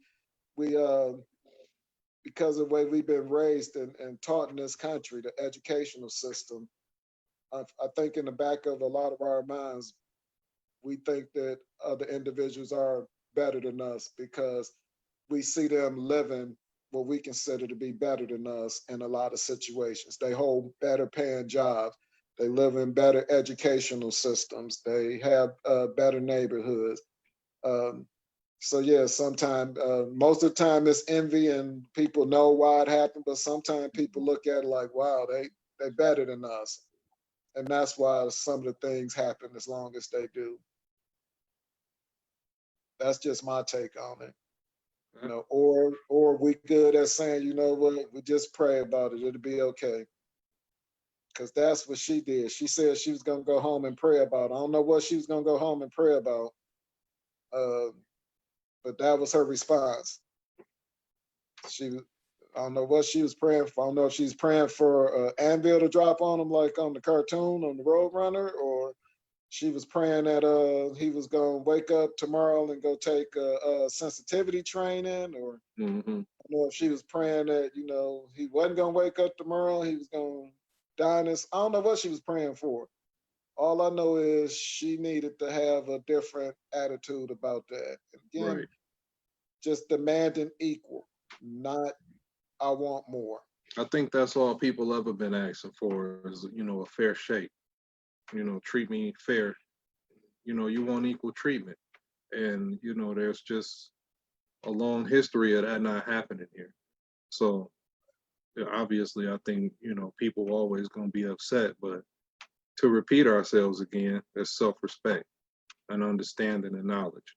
We have to be able to stand on our own 2 feet and speak for ourselves and stand up for ourselves in any given situation, regardless of who in front of us. Because people try to take titles and use those titles against you, and you have to be a man or be a woman about yourself and not let a title that somebody hold make them feel like they above you or like they're better than you or anything like that. Because I can remember having heated discussions in the Marine Corps. I was a sergeant, but I'm talking to lieutenant colonels and we're having full-blown arguments about my future and them thinking that they could say anything they wanted to say to me, and you can't, because I know who I am. I know what my rights are. And I know, there's certain things that you just can't say to me or threaten me in any kind of way. I'm just not having it.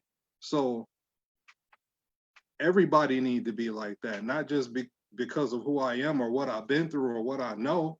You, everybody need to have that level of understanding of themselves and that level of respect for themselves, regardless of who you're talking to, and regardless of what the situation is. You have to set the tone and let people understand that they have to respect you. in any situation, and you have to have knowledge of whatever that situation is. If she worked at that job, she should know that he can't talk to her, like, period. I think when somebody disrespecting you, you have to, cut the job off. Like, wait a minute, you know, I'm not your kid. I don't know who you talk to like that, but you start setting those boundaries. When you talk to me, you speak this way, or otherwise don't talk to me at all. Conversation is done. You got a problem with something, send it in writing. However you got to tell them to do it, then you set the tone for that conversation. You cut people off immediately when they get on bullshit and start disrespecting you. That's just how I feel about that. You don't let people disrespect you, especially if you're feeling some kind of way about something, that the way somebody talking to you. Just let them know how you feel. You can respectfully do that. If they may not know that they being disrespectful, you let them know, hey, look, this, you trip. And then if they continue, then you cut it off or you move on or whatever you got to do. Right. Don't sit up and take stuff from people because you don't have to. There's no reason for it. You don't have to take anything from anybody. And if you got to lead a job, lead a job. It's another job out there. And for so many years, and we started off talking about it, and we're gonna wrap up here in a minute, but we started off talking about that exact same thing, people feeling obligated to stay someplace because her response was, he ain't worth me losing my job over. And I say, well, I beg to differ because you shouldn't have to go someplace and deal with that. And when you say lose your job over, is it because you don't know how to articulate yourself to let that individual know that this behavior is not acceptable without stooping to that level? Or is it because you think that if you say something to this individual, they're going to get rid of you? And in those two situations, I would say that you got to make sure, number one, that you're setting the precedence with the level of respect. And I know it's easier said than done because I like to always make an analogy to it. And I think of someone that's in an abusive relationship and having a conversation with her best friend or her girlfriend. And I say a female that's in one of those situations, abusive situation with her husband. Her girlfriend's like, girl, you need to leave him. But sometimes that's easier said than done for that individual at that time because in their mind, they feel that this is the provider for financial support. Right. And they don't feel that they can get away. And they also feel that leaving could cause more harm to them from that individual. And I know that's extreme, but the thought mentality is the same because the individual that's on the outside of that abusive relationship will tell you 10 times out of 10, you need to leave. Whatever you got to do, you need to leave. And they're right 10 times out of 10, but we all know that because that's something we can all equate to, that it's not that easy. Right. It could be for fear. It could be because of the way they was raised. Those abusive things equate to love to people and all type of things that we don't have enough time to turn that onto that street today. Right. But too many times those things happen. And if we can move forward and educate our youth and make them understand it ain't no different than Jane, I forget her name, I think it's Goodall, but Blue Eye versus Brown Eye Kids. We have to teach our Jane youth. Elliott. I'm sorry? It's Jane Elliott. Elliott, my correction. Jane Elliott, she speaks volumes if you listen to any of her stuff. But as kids, I think the lady I'm talking about raised apes. So my apology. Goodall, that was the lady following gorillas around in the rainforest. But my point is, that's funny. My point is, we have to continue to, help our youth to educate themselves on their true bloodline, and I think it'll help them to raise their head a little bit.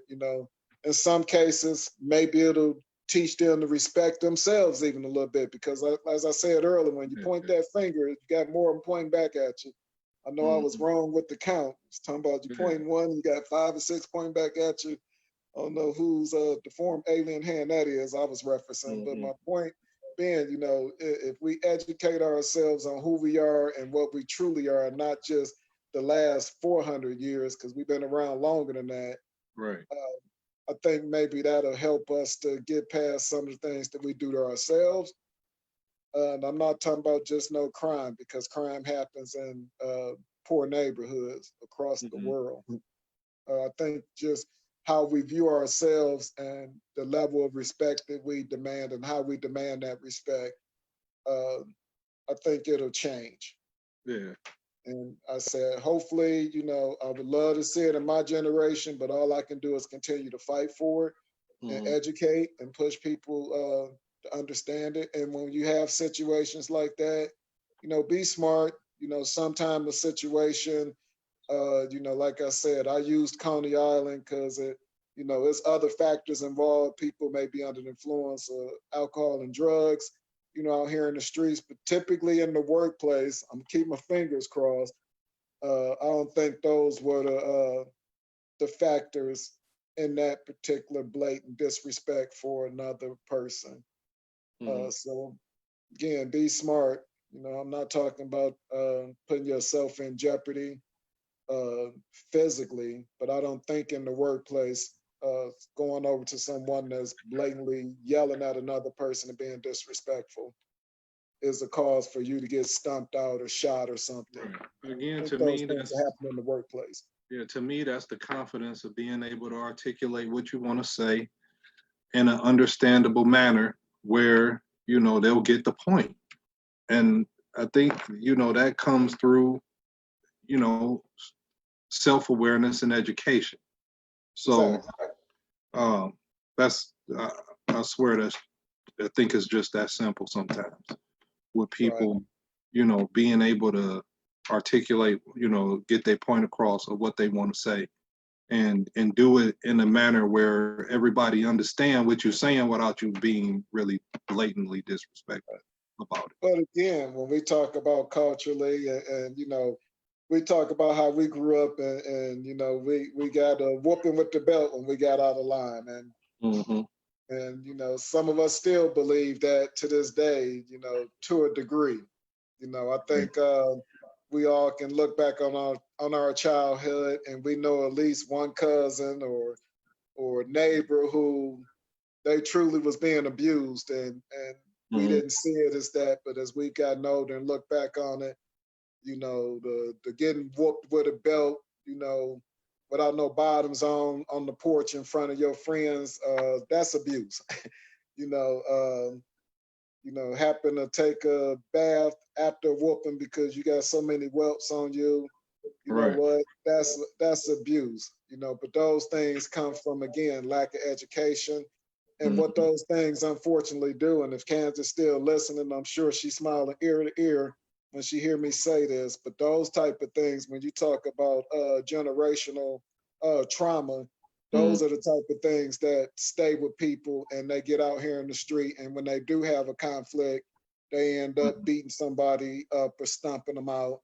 And it's Right. because they stepped on a shoe or they, somebody cut in front of them in line and they couldn't articulate on both ends how to say, hey, I'm actually next, Right. or whatever the situation is. But because we was raised with some of those things generationally, that's why we react the way we do. So some of it is again, it's a lot of change, and I always try to go back as far as possible to the cause of something Right. when I respond on it, and just know that those type of things have to change. So for those 17 years old out there listening to us, that don't mean stay at home at 18 and then you ain't gonna do nothing. Right. You need to continue on with your education. You know what? You need to learn how to be out here in the workforce, or when I say the workforce, learn how to generate financial stability and try things out while you still at home with your parents before you do get out here on your own. But that also don't mean that you got equal rights in the house just because you 18 either. And I know we kind of Right. changing the subject here, but no, until you start paying the majority of the bills or putting at least half on it, Right. you don't have all of the rights either. I will Right. respect you and treat you as an adult, but I'm still in charge. It Right. ain't no different than at work. You might be the supervisor, but it's still a goddamn general manager over you. So you don't Mm-hmm. make the final calls, and that's the same way in the household.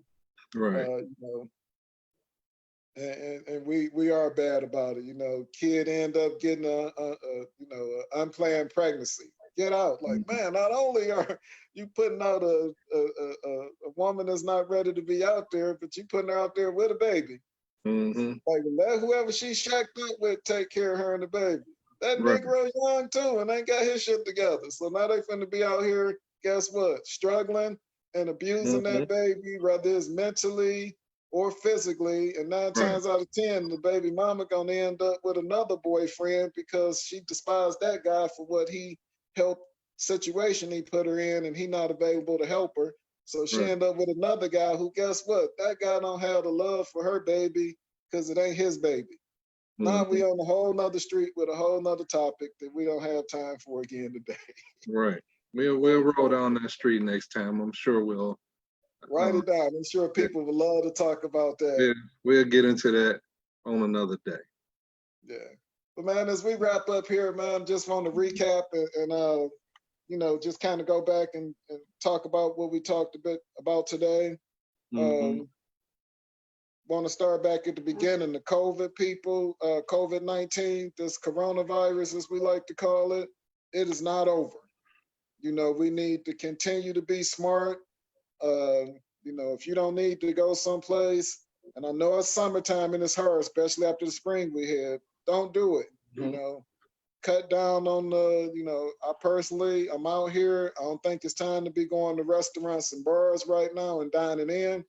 Even though you might feel you are safe, slow your roll on it. Great opportunity to continue to stack some money. We all know we talked about how you can stay at home. People cooking Mm-hmm. more now than they ever did. Families having dinner. Hold on to it. Don't let this hot weather get you hot in the ass out there and be ripping and running these streets. We also talked about, your mindset as you've decided to possibly make changes in your life or you contemplating them and how you may or may not feel about that. It's okay to think about doing something different. This is a time to try it. Don't be afraid. If you've been someplace that's, got you feeling less than yourself, get out of that environment. Just because it's a job and to pay the bills does not mean it's supposed to hurt your stomach to the point where you're sick. Mm-hmm. We also talked about we got into it a little bit, but we really talked about the minimum wage and how it doesn't suffice and how we feel that we've got put into that situation. People think that minimum wage is a pay only for the 18-year-olds to still at home due to lack of education or lack of funding, lack of transportation. A lot of people can't go and get those jobs that others may be able to get due to things that have been in place to hold us down for a lot longer than just this year because of Corona. And then we really hit home in talking about uh, we had and thanks to both our callers who chimed in or listeners, we Mm-hmm. talked about generational traumas and how those things affect individuals. And I think that was really a great topic because we had opportunity to really talk about how we react with one another and react with other races based off of some of that trauma and that lack of education about ourselves. I Mm-hmm. think too many times, and again, everything doesn't apply to everybody. I think too many times we say we want equal rights, but because we haven't gotten it for so long, I think subconsciously a lot of individuals feel like they're not equal because technically the way you're treated, you're not being treated equally. Mm-hmm. And you just accept that. As we said, I mentioned the wrong lady, but Yeah. she did a survey all the way back in the 60s, if I'm not mistaken, Jane Elliott, and she, made reference to blue-eyed and brown-eyed kids. Look it up on YouTube. I'm not going to go into detail on it. But Right. so those are the topics that were the most talked about today, and some great topics. And as always, we talk about financial stability. You know, trying to invest your money um, into whatever you think would be most beneficial to you. And there's tons of things you can research out there. So some really great topics today, I think, and really, you know, got on our soapboxes a couple of times, but that's what we do on Mhm. Sundays. That's right. Why Uh, Soapbox Sunday? right. So man, I like I said, I'm gonna, you know, pull the reins back on the social distancing as much as possible. I will Hmm. continue to only spend money on what I feel is necessities right now. Um, Didn't jump off the porch on the last two, three Jordan releases. That's not important to me right now. One, I Yeah. couldn't get even if I wanted to get it. So, Yeah. but just, you know, taking a step back. You know, we Mm. feel like for those of out there, you know, and it's just, you know, it's a comfort thing. You go to work, you work hard. Yes, you're going to buy things. Right now, I would tell you, for those of you, because we talked about homeowners versus renters, those homeowners, now's a great time if you're getting that extra money to start sprucing up around your house, because that's an investment as well. When we talk about investing, having a home as an investment, try to maintain and keep it as modern as possible. You know, do your maintenance to keep those major appliances and whatnot from breaking down. And always keep a nest egg, because we all know with a house, something's always coming up. I remember the first week of pandemic having my dryer go out and my garage door opener or my garage door wouldn't open. You know, both of those was 300 plus repair, $300 plus repairs. So, you know, take that money and hold on to it for those type of things. But that's what we talked about today. For anybody that's listened or joined in later, before we leave, Dan, tell them how they can get in touch with us. And if you have any final thoughts, hit us with them. Um, I think you covered it all, man. You did a good job. I my thoughts today, I guess, from what we talked about, is education, understanding, self-respect, and um, financial literacy. I think is kind of where I am with it today from what we discussed. Those are some key things I think we need to hone in on a little bit. And as always, if you out there, you got a group of people where you can practice some group economics to get ahead, I think that is a tremendous idea. Um, and it will benefit everybody that's involved. Outside of that, this Soapbox Sunday was brought to you by Athena Protection. You can get in touch with us on our website at athenaprotections.com.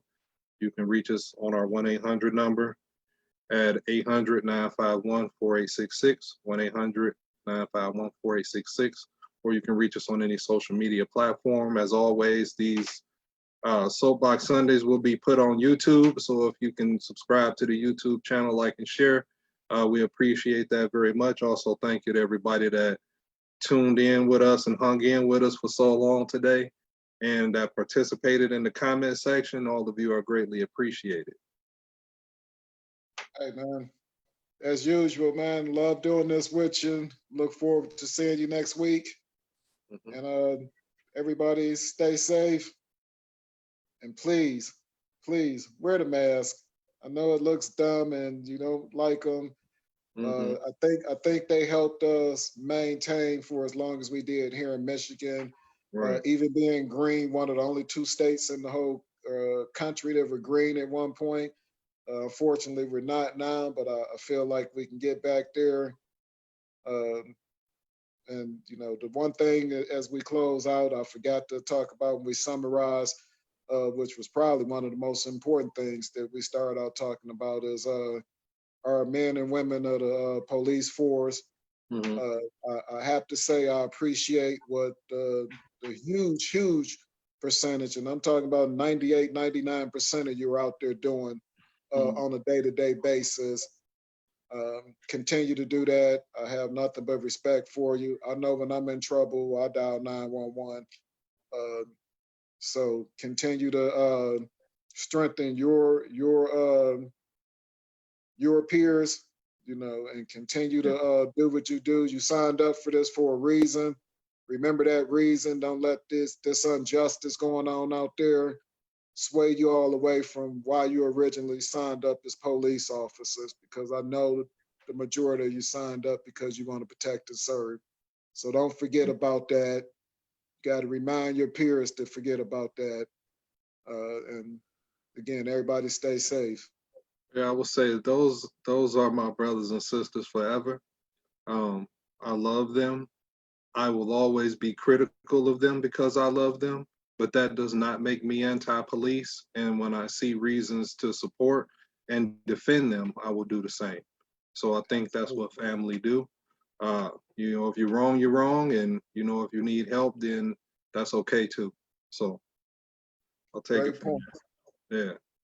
All right, man. Good seeing you. I love that fro, man. Hey, I tried to get it cut, man. The barber wasn't available. The only time he said he was like, can you come in at 11? Like, no, I'm working. So Hey, that's a challenge. And yeah. shout out to So, them. I know they just getting back to it. Hopefully y'all right. can maintain. But again, man, it's good seeing you. And I look All right. forward to doing this again soon. All right. I'll be in touch with you, man. I need that power washer. Okay. All right, y'all take care. I'll be in touch with you, man. Thanks. All right.